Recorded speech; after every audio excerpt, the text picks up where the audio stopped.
Tiga bersaudara, si sulung dibanggakan, si bungsu dimanjakan. Tapi bagaimana dengan anak tengah? Ia sering tak dianggap. Inilah kisah tentang anak tengah yang hanya ingin didengar, dicintai tanpa syarat, dan dilihat bukan hanya sebagai bayangan di antara dua cahaya. Di balik aroma sore dan denting piring makan, terukir senyum kecil penuh kebanggaan. Namun di sudut ruangan ada raga yang tak disapa, suara yang tak didengar, dan cahaya yang perlahan meredup, tersisih dalam sorot yang tak pernah ditujukan padanya.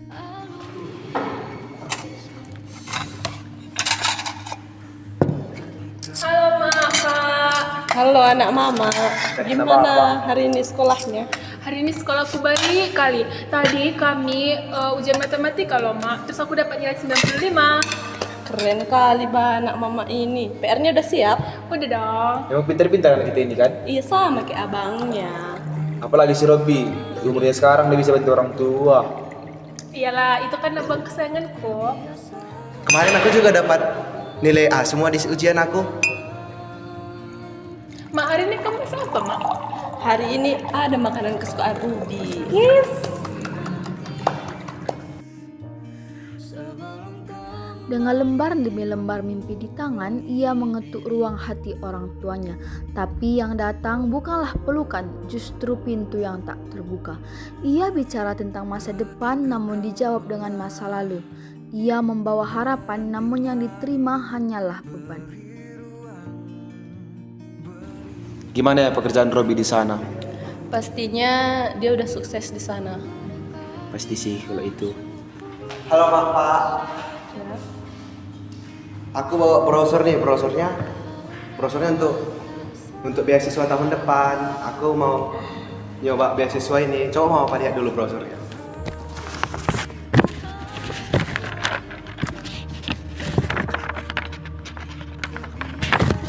Tidak usah dulu ya nak, soalnya si Robby juga mau masuk SMA swasta, pasti biayanya mahal. Lagian dulu kakak kamu Robi, dia kerja dulu loh baru kuliah. Tapi Mak, untuk kerja sekarang kalau cuma tamat SMA susah Mak. Karena kita harus pendidikan tinggi juga dulu baru mau melamar kerja biar diterima. Ya nak, tapi kan kamu anak laki-laki, kamu harus paham kondisi ekonomi keluarga orang tua kamu. Coba kamu cari kerja dulu untuk membantu ekonomi. Lagian Ruby lebih butuh, dia juga berprestasi.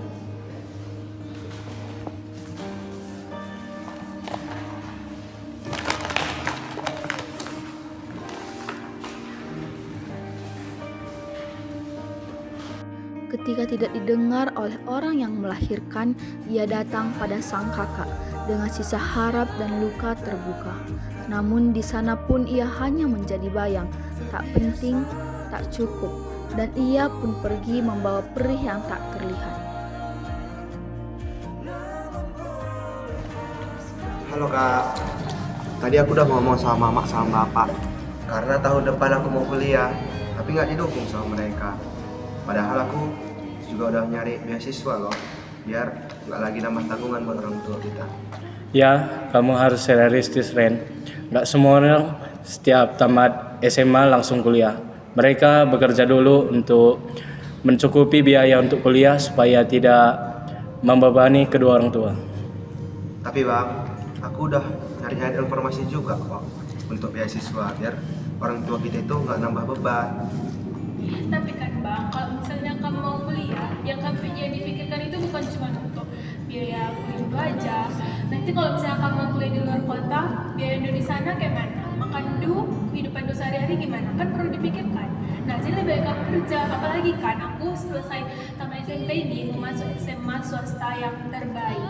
Nah, dan itu perlu biaya yang sangat banyak. Kalau misalnya mama sama bapak itu fokusnya ke biaya sekolah kita berdua, itu mungkin mama sama bapak nggak sanggup. Jadi ya pasti mama bapak pilih aku lah. Terus aku harus ngalah sama adek saat ini. Ya iyalah, kan aku anak paling kecil. Kamu terlalu sensitif, Ren. Hidup ini adalah prioritas. Contoh Abang bekerja dulu baru kuliah supaya tidak membebani kedua orang tua. Tapi kan abang selalu didukung. Aku kan nggak pernah dukung, makanya aku nggak sukses-sukses kayak abang. Udah lah bang,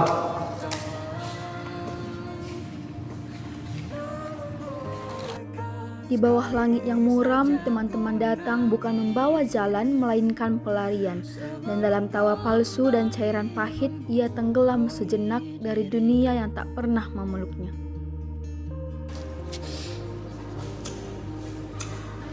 Wis, ada orang. Bro. Aduh. Bro, burung kali nih bro. Coba dulu sini kita dulu. Cerita. Aduh, burung kali ini lihat ini. Nah bro, Coba apa cerita? Kok murung kali? Enggak lagi yang ngerti gue bro. Gue mau santai kuliah. aja bro. Gue Mending mau kayak kuliah. kita. Tapi enggak dikasih sama orang tua gue. Mending kayak kita santai, Ya, bebas. ngapain kuliah? Ah, nggak perlu belajar itu. Ya juga ya bro. Kasih rokok. Bro, kasih rawan. Apa ini bro? Aman aja bro. Aman aja. Enggak apa-apa ini bro. Semangat bro. Stres banget lu.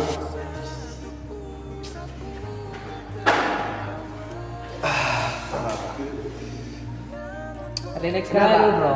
Santai. Stres. Aduh, santai aja. Udah, ini minum biar tenang, Apa ini bro? tenang. Apa ini bro?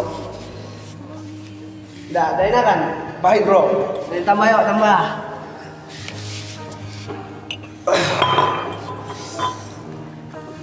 Thank you bro. Bro. Thank you bro. Cis bro.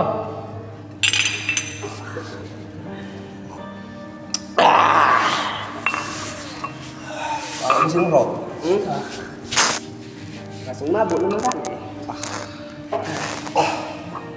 Kok santai aja. Udah, balik kita. Satu kali tarik lagi gak bro? Oke bro. Tambah. Nagih.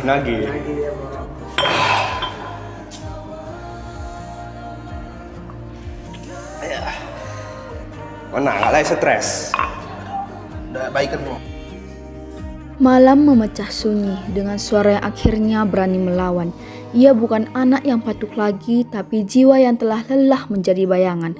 Malam itu bukan hanya kemarahan, tapi jeritan yang selama ini dikunci. Dan ia pun pergi dengan hati yang hampir tak pernah percaya lagi pada rumah. Kemana ya si Randy ini? Kok jam segini belum pulang-pulang dia? Ya di mana ya? Udah malam banget lagi. Pak, Randy, apa ini? kamu mabuk? Kalian siapa? Kalian keluar dari rumah saya sekarang juga. Jangan suruh dia pergi. Kami ngerti dia. Eka cuma yang ngerti aku. Kamu sadar gak diri kamu sudah berubah? Kamu bukan seperti yang kami kenal. Sadar gak, Sen? Kamu itu bikin malu? Weh, kenapa? Ada apa ini? Bang Randy, kamu kenapa? Kalian juga, siapa kalian? Ngapain kalian di rumah kami? teman dia. Pergi kalian dari rumah kami. Enggak, kami nggak butuh kalian. Pergi kalian dari rumah kami. Gak ada yang ngertiin aku. Aku cuma pelengkap dulu ini. Robby, kamu selalu ingin diperhatikan. Kamu pikiran buat dia sukses kayak kamu. Ruby, selalu pengen dimanja. Selalu pengen diperhatikan. Kalian yang buat aku gini. Aku pengen pergi dari rumah ini. Randy.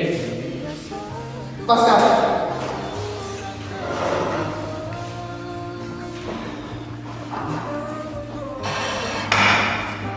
Bang Randy kok kayak gitu sih?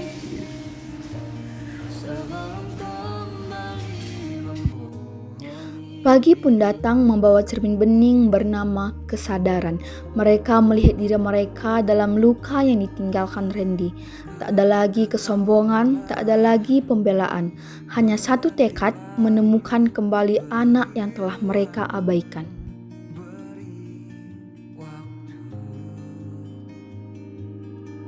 Pagi, Ma. Pagi, Pak. Pagi anakku. Ma, Pak, nggak capek kalian kan mikirin yang semalam? Oh iya Pak. Mana nih si Randy? Biasa dia ada di sini ngumpul bareng kita. Kita memang semua salah anakku. Kita terlalu membanding-bandingkan si Randy itu. Randy juga butuh kita harus minta maaf sama dia. Oh iya Pak, Ma. Bapak dan Mama juga terlalu mendukung Robby dan Ruby dalam segala hal. Sedangkan si Randy, Bapak dengan Mama tidak mendukung dia. Mungkin seperti kuliah, Bapak dan Mama tidak mengizinkan dia untuk kuliah. Iya, aku juga jadi adik terlalu egois sama dia. Gak peduli aku sama persekolahannya ataupun apapun yang diinginkan, gak terlalu peduli kita, terlalu egois kita sama Bang Randy. Jadi harus kita cari solusi untuk dia.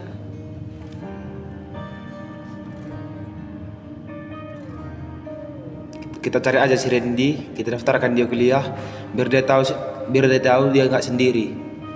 Iya, harus kita bilang sama Bang Randy kalau kita itu semua sayang sama dia.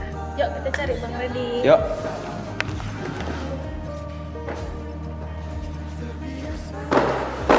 Di tempat yang dulu menjadi tempatnya hilang, kini hadir tangan-tangan yang memanggilnya pulang. Bukan dengan janji semu, tapi dengan cinta yang akhirnya setara. Mereka tak hanya memeluk tubuhnya, tapi juga mimpinya. Dan pagi itu, lahirlah kembali sebuah keluarga.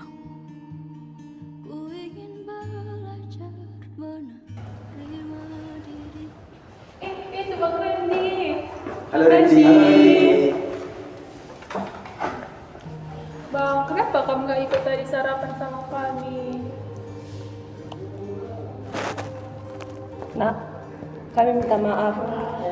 Kami tahu kami salah. Kamu tidak anak kami, nak. Kita akan mencari kuliahmu. Di mana kau kuliah, kami akan mendukungmu sampai lulus kuliah. Ren, abang minta maaf. Mungkin abang terlalu egois dan tinggi hati, sehingga abang tidak memikirkan apa yang kamu inginkan. Iya Bang, aku juga minta maaf ya. Aku buat hormat sama Andung, aku hargai kamu sebagai abangku.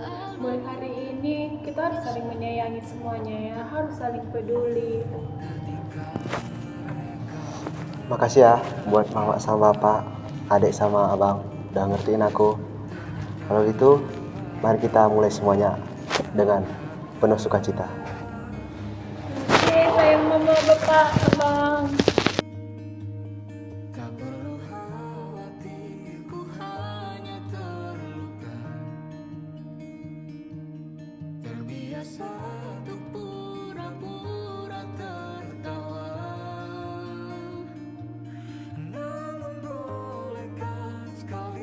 Saja ku menangis sebelum